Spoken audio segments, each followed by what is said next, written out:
अस्सलाम वालेकुम, welcome back to my channel. कैसे हैं आप सब।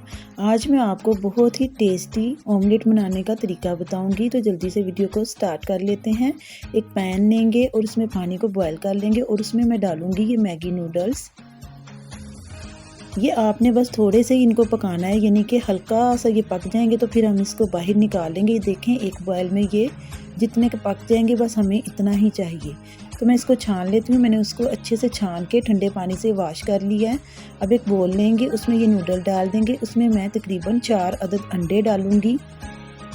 इसके बाद मैं इसमें डालूंगी शिमला मिर्च 1 टेबल स्पून और गाजरें डालूंगी 2 टेबल स्पून और टमाटर डालूंगी 2 टेबल स्पून और इसमें मैं डालूंगी थोड़ी सी हरी प्याज 1 टेबल स्पून और हरा धनिया 2 टेबल स्पून। ये डाल के आपने तमाम चीज़ें अच्छे से मिक्स कर लेनी है।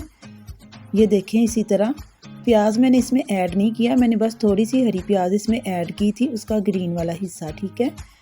तो आपने इसमें प्याज बिल्कुल भी ऐड नहीं करना और आपने इन तमाम चीज़ों को अच्छे से मिक्स कर देना है। अब इसमें जाएगा नमक 1/2 टी स्पून और इसमें जाएगी रेड चिली, ये मैंने 2 टेबल स्पून ऐड किए हैं और मैगी मसाला जाएगा इसमें। ये तमाम चीज़ें डाल के आपने इसको अच्छे से मिक्स कर लेना है।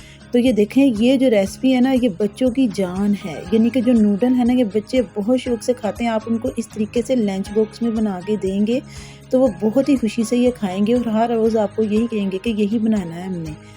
तो आपने इसको एक पैन में इसी तरीके से फैला लेना है और चम्मच की मदद से आपने इसको ऊपर से प्रेस कर देना है, यानी कि बिल्कुल आपने इसको इक्वल कर देना है।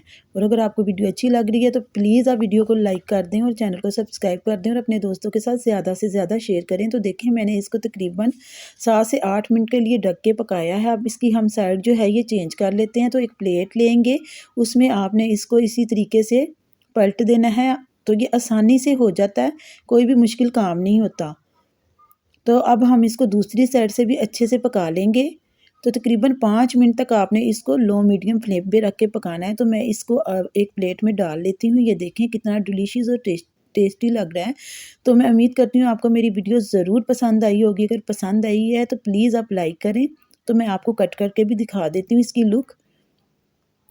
तो ये देखें, ये कितना टेस्टी लग रहा है। मैं मिलूँगी आपसे नेक्स्ट वीडियो में। अल्लाह हाफिज़।